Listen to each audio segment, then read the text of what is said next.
We're going to start off the show today looking back at the year that has been, focusing first, of course, on entertainment. It's been quite a year for Nollywood, for the music industry and everything around that.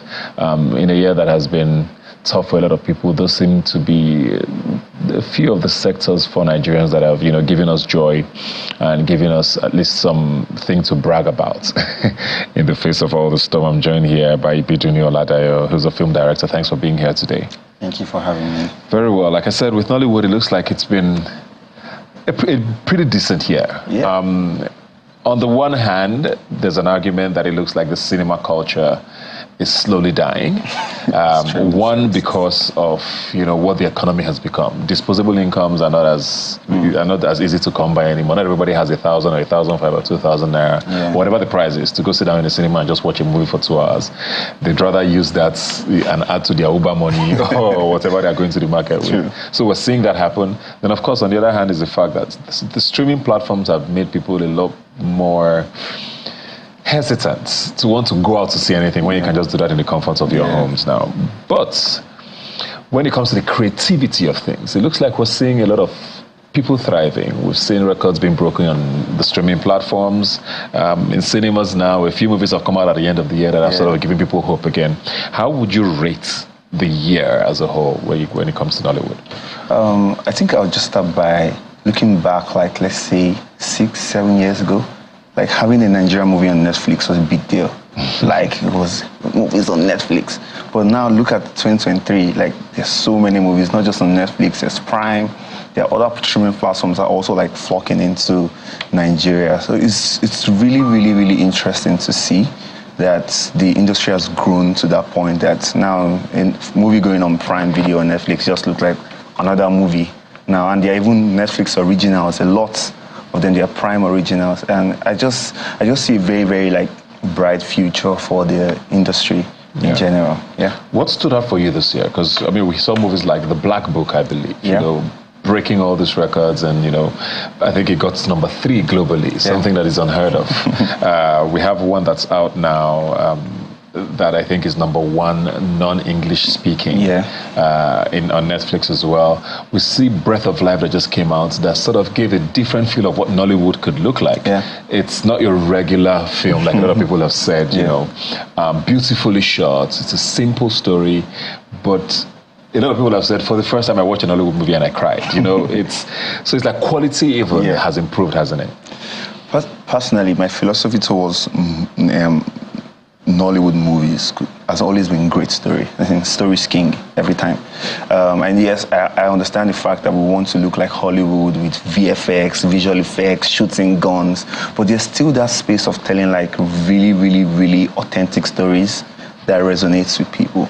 And I see that we really explore that, not just authentic stories, our own stories.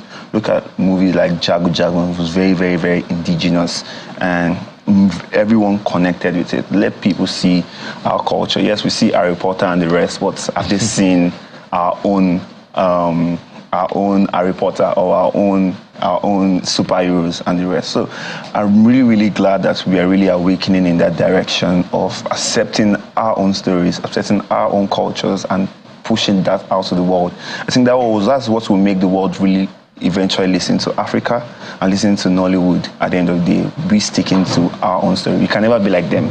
We have to be like our own self. I've always wondered, what do you think the issue with Nollywood has always been? And I use issue very loosely because people have always said, talks a lot about quality. Is it a money issue? Maybe the budgets have not been good enough, so we can't explore all of the avenues that we want. Or is it a story issue like you've mentioned now? Because people will think we have a lot of stories, right, to tell. But sometimes when you watch the movies, people are wondering, maybe the scripting wasn't great or the story is not believable. So is it a stories issue or is it a money issue that has probably bedeviled the industry for a while? I'll just put a disclaimer. This is my personal view. I personally feel it's a skill issue. Like, we don't have enough human resources to create the level of movies and level of stories like we want to create in Hollywood. Like, for example, I would say, visual effects is really, really getting a lot better now. But like some years back, every visual effect has to be done outside of the country, and that will now involve like more budgets and the rest. So I believe if we have more trainings for more people. Yes, there are a lot of film schools popping up now. I feel like we need people to be trained for the industry a lot more now. There's now a lot of diversification in the industry now. Before, everyone just wanted to be a director, but now you're seeing people focusing on color grading, people focusing on script writing, their first ADs. Like, those departments are not, they don't have enough light upon them, so people don't really fancy going into those industries, but it's the full team that eventually makes a great movie. So I feel we need more human resources. It's not really a budget issue. If we have more people indigenously making our films and they are really, really skilled at it, we'll be able to make great films even with less budget. Also, but budget is also a factor. I would not write that. I won't write that out. But I just feel human resource, personally, from my point of view, would be, I think, is very, very high on the list. Yeah. I want to talk about the individuals now, just a little away from the industry as a whole. And it looks like this year a lot of women seem to have led the pack. Yes, we had a lot of great films. I mean, Blood Vessel, Black Book was sort of produced by men. But I mean, Breath of Life, for example, Ecuador, I think, was the producer. We have 3 movies in the cinemas now who are backed by 3 female Amazons, Funke Akindele, Tony Abraham from Malaika, and I think Messi Aigbe. These are all women driving, and making a lot of noise, and people are, trying to rush to see each of them at the same time, I mean, we've always had women directors and women producers and women filmmakers, but did you think anything different shifted this year in sort of how they approach their work? As some people say, so for example, this has been Funke Akindele's best work. Yes, I've heard that as well for Tony Abraham and Malaika. So it's like, what happened this year with the women, you think, maybe? First off, I've always heard this saying, like, women make better directors. Maybe because they really have like a soft spot for story, as opposed to men being extremely too technical or want to get the right angle, want the shot to move from. So I think personally, I feel it's a good step in the right direction. We need more women in the industry, especially on the front line, like producers, as directors and the rest. So I'm not really surprised that they're really making grounds, like breaking grounds. Look at Jade Siberu, Funke, and everyone you mentioned are really doing extremely well. It's a very inclusive industry, so I feel it will inspire more women to come into the industry. I think more women that are coming into the industry are not even looking at those big roles. They don't really see themselves, or maybe I might become this big director, but with these women in the forefront now, more women are now inspired. I also want more women to go into the line of cinematography. There's not so many like handling the camera, so we need it has to create like a balance in the industry to get the best outcome. We heard from the governor of Lagos State, Governor Sanwo-Olu, saying something about a film village thing in the works. I think somewhere down there, and it's something I know that Nollywood practitioners have sort of always talked about. The need to have an actual space where you can go work on film or produce film in studios and whatever, And people have said, is this something government should be doing, or should a private sector person be doing it? Because, they always say, when government puts hand in something, you don't know how it ends. But I mean, it's an amazing gesture from the Lagos State government to start, having this conversation. What do you want to see in a place like that? People have always said, look at what Tyler Perry did in Atlanta. An individual builds a studio that's bigger than what you would find in Hollywood. But do we have that kind of capacity? And if you have that, does it solve all the problems that we have? So the film village, anytime I hear of it, it's just, there's this level of excitement that just comes, because I've seen several movie sets, beautiful sets built, and at the end of the day, we're ending up crashing those sets. It's just so much waste of resources, and it's so difficult right now to get a courtroom to shoot in Lagos. Imagine we have a set just built, where you can just come, place things the way you want to make it original to your story. If we have a film village, I'll be extremely excited. I think it will push the I've seen countless times where directors will write a scene into a movie, or a scriptwriter will write a scene into a movie, and the producer is like, we have to take this out because we can't afford, we can't afford to build this, or we don't have access to this kind of thing. Like, there should be a replica of the Aso Rock somewhere else. Like, look at White House, there are replicas everywhere.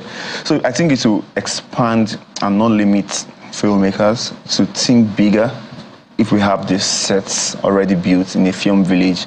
And generally, like, the movie industry is really, really adding to the GDP of the country. So it's not just a waste, it's more like an investment. When you have these resources down, more filmmakers make greater films, we export our films more, the economy grows. Like, I think we are really, really ignoring how much the movie industry can actually do for the Nigerian economy. Like, Hollywood is a major player in the American economy, and not even the economy, like the culture, the way they project themselves. Anyone that's never been to America will see America as one place with milk and honey because of all the Hollywood movies they've been fed. Like, so we also have to take control of our own narrative, tell more of those stories, add to the economy. And one thing that will make people even want to create those kind of movies would be having a space like a film village. Yeah. So I would really, really please, they should do it. I'm rooting for that project. Hopefully it doesn't take too long. But I actually agree that it's a great initiative. What do you think about this theory that, streaming might be doing more harm than good in the long run to, the industry here, where, like, I've talked about what's happening with cinema now. That culture is being affected, obviously, because, like I said, you sit in your home, you watch things whenever you want, not having to put yourself to the time the cinema is airing it. Even some filmmakers love the idea of not having to go and negotiate and have this, cinemas industry, cinema owners take percentages of your earnings and all of that. But also on the other hand, because of this quick consumption culture where you watch a thing and you're done with it, people shoot a series sometimes for half a year. People consume it in 5 hours. And they're like, when is the next season? You're like, I worked hard for this thing. Do you think it's going to affect the culture of film here, or because we have a home video background anyways, it doesn't really matter? I think the main thing we are actually talking about here is technology, like the way technology really revolutionized industries. Like, there was a time when the digital camera came out, painters were really upset. So the same way now there's AI. So streaming platforms is just another level of technology that just came out, and I know we want to maintain the cinema culture, but we can't fight it. We just have to look for a way that we can harness streaming to still portray the same emotion and the same culture that we've always had with cinema. Because I don't see it going anywhere anytime soon. It's going to remain. But another thing is, I've seen one of the advantages of streaming platforms that I've gone back to watch some of those films over and over again, as opposed to being in cinema that's just there for a time slot, and then you'll be like, I wish I can watch this movie again, and you can't just easily go back. So that's its advantage. That's its disadvantage. But streaming is here to stay. It's not going anywhere. I don't think we should be trying to fight it. We can't fight it. I think the benefits outweigh whatever people might be thinking about. What movie did it for you this year, or movies? If you had a top film of 2023, what would it be? I think the ones that are still very fresh in my memory would be Breath of Life. I saw it just last week. And blew your mind, didn't it? It just really, really, I was like, yes, this is what we're talking. This is what I've been talking about. I just want a really great story that can grab the audience and that can remain in your mind for a long time. That story was just very powerful, and I think it's on the top of my list at the moment. I think another one would be Jagun Jagun, because of how they kept it indigenous and original to our culture, and the story was still very, very, very intense, and it's captivating. Trying to remember the rest. Gangs of Lagos was this year. Gangs of Lagos was great. Also, I really loved it. The fact that we're showing the other side of Lagos that no one will really the gritty side talk about like that. I was going through the website, theconversation.com, and they had the top 4 most remarkable films of 2023. They said The Trade, Yeah, the trade. By Jade Oshibero, of course, Mami Water by C.J. Obasi, which was considered for the Oscars. Completely different kind of film on so many levels. We had The Black Book, of course, by Edith F. Young, and like Jago Jago, which you talked about as well. What do you think of those 4 films? Let me start with Mami Water. Yeah. There's this narrative that goes around that there's a certain type of movie that Nigerians love to watch. Nigerians just want to laugh. We just want to be happy. You just want comedic film or romantic films.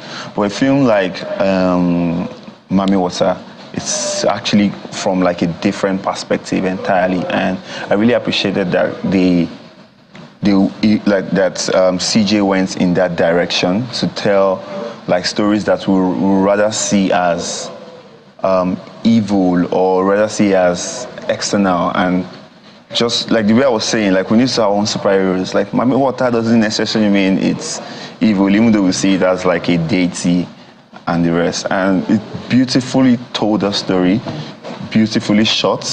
Like the cinematography, I think it won Sundance. Yeah. And yeah, I really waited for the film to be selected at the Oscars, but I mean, we have our own awards, so we give it to you. We're almost there. I really enjoyed a lot of the films on this. And what you talked about, what's it called? The Breath of Life. And I think one thing that stood out for me, which also stood out for me with Blood Vessel, was the fact that they were not shot in Lagos, right? And I feel like a lot of the time we watch all these movies and it feels a little too familiar or repetitive. Yeah. And there was something about watching Breath of Life. I think it was shot in Ibadan, and it just felt fresh. Yeah. You know, you watched Blood Vessel. I think it was shot in Port Harcourt. I'm not sure, but it just gave you a different feel of what a Nollywood film should look like. And I think that's probably something a lot of us are hoping to see happen more in 2024. But we're joined now by another guest to talk about the music industry and all the things that happened in 2023. Osage, how you doing? Good, I'm good. How you guys doing? Very well, thank you. The music industry this year killed it, using that word for those who understand, you know. We were already doing amazing with Afrobeat, so it looks like this year things went even higher. Finally, the Grammys gave a whole category to Afrobeat. We have multiple nominees this time. I think Burna Boy has 4, Wizkid has 3, Aresta has her first. You know, you have all of these people who are now coming into the global conversation of music. A lot of people have also wondered if this Afrobeats wave is a phase. Do you think it's starting to look like it's here to stay? I mean, I would not say that because I'd like to give more credit to our creators, that's the producers, the songwriters. I'm a part of the community that create behind the scene. I'm an A&R, so I know what's going on behind the scene. I know that we don't play, we don't sleep. And even that's why you see that this year, there's no being like a particular spike from our end. I mean, Tyler did the thing for us for Afrobeat, thank God for that. But from our end, there's no being like, oh, that guy that's, you know, I mean, the last song that went global that we had is Calm Down, right? So, but regardless, we're floating really nice, you know. There are more opportunities coming, like you said, the Ashakers and the Arista. So like we're very fine. I don't see it going out of style anytime soon. Afrobeat is just starting. That's to say it. There's also people who are worried about, you know, the genre getting watered down now. You know, you're starting to have a lot of foreign influence. I mean, which is good because it's what takes it global, right? But then we're already seeing South Koreans doing Afrobeat songs. You know, Chris Brown has a song Sensational, which is pretty much an Afrobeat song featuring Davido and Lojay. But is they worried that, you know, we might start losing ownership of what the sound should be? On the other hand, people are saying, well, it's good for us. That's what we did. I'm a piano, so maybe it's now our turn to be served. Are you worried about that? In fact, I'm happy about that because what it means is that our music is now getting to that point where people want to be identified with it. Like, it doesn't matter your culture or your upbringing or the space you're in. I mean, we have guys for the longest time, you know, we beat off the Jamaican vibe, right? We beat off the Bob Marleys. We had the older generations, you know, the Raskimono doing that thing. So I think it's that's why I said Afrobeat is just starting. Like, I don't think it's time for us to even start being worried about stuff. It's a good thing. It shows good sign that there's growth. Yeah. As an A&R, what should we expect in 2024? What's going to be different? Like you said, yes, we had artists doing very well this year, but it looks like we didn't have that one song that was, you know, that did it. Unavailable did quite okay. You know, Burna Boy released an album. We had a few hits here and there, but I mean, Calm Down is a high bar, let's be honest. With the run it had on the Billboard charts was crazy. What's going to be different next year? What should we expect next year? Any artists you're looking out for in particular, whether old or new? From our end, I mean, Chocolate City, we have, I mean, Young John has come and is doing, you know, really good. And we have the younger ones. I just came right off a camp, you know, where we're recording stuff. And there's this artist, King Madi, you know, she's doing really nice. We have like 2 breakouts from hip hop, Charlie Poppy and Odumodu. So I would say, like, I'm still very much on the lookout for what the future is. It looks very bright. The sound will keep changing. Maybe this year was not it for us, but I'm very hopeful as to what next year brings. Yeah, I mean, when you say the sound will keep changing, it's definitely true, because Charlie Poppy definitely came with a completely different... Yeah, so. And I found myself nodding at some point, like, okay, I can see where he's going. Thank you very much, guys, for being here today.